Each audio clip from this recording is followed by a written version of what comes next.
వరంగల్లో ఈ నెల 27న జరిగే సభ రైతు జైత్ర యాత్రగా మారుతుందన్నారు ఎంపీ వినోద్ కుమార్. ఎమ్మెల్యే వినయ్ భాస్కర్ మీటింగ్కు రైతులు లక్షలాదిగా వస్తారని చెప్పారు. సభ ఏర్పాట్లు మస్తుగా జరుగుతున్నాయన్నారు. ఇప్పటికే ఏర్పాట్లు పూర్తి కావచ్చున్నాయన్నారు. సభకొచ్చేటోళ్లకు ఎసుంటి తక్లీఫ్ కాకుండా చూస్తామన్నారు.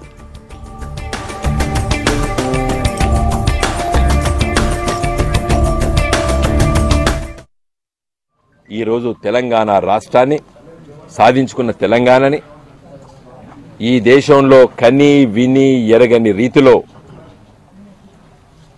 రైతు గర్వంగా బతికే విధంగా నేను తెలంగాణ రైతును, నేను తెలంగాణ బిడ్డను అనే ధైర్యంగా విశ్వాసంతో బతకాలి తెలంగాణ రైతు అని చెప్పి ఈ సభా స్థలిలో రైతుల పట్ల విశ్వాసంతో పనిచేయాలనుకున్నటువంటి ఒక ముఖ్యమంత్రిగా రైతుల సమస్యలు తీర్చాలని చెప్పి ఆలోచనతోని ఇటీవల చేసినటువంటి ప్రకటనలందరికీ మీకు తెలుసు.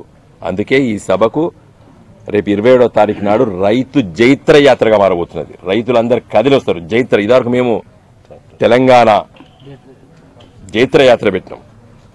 ఈరోజు ఇది రైతు జైత్ర యాత్రగా మారబోతున్నది. ప్రతి రైతు తెలంగాణ ప్రతి రైతు బిడ్డ ఈ సభకి రావాలని చెప్పి చాలా గొప్పగా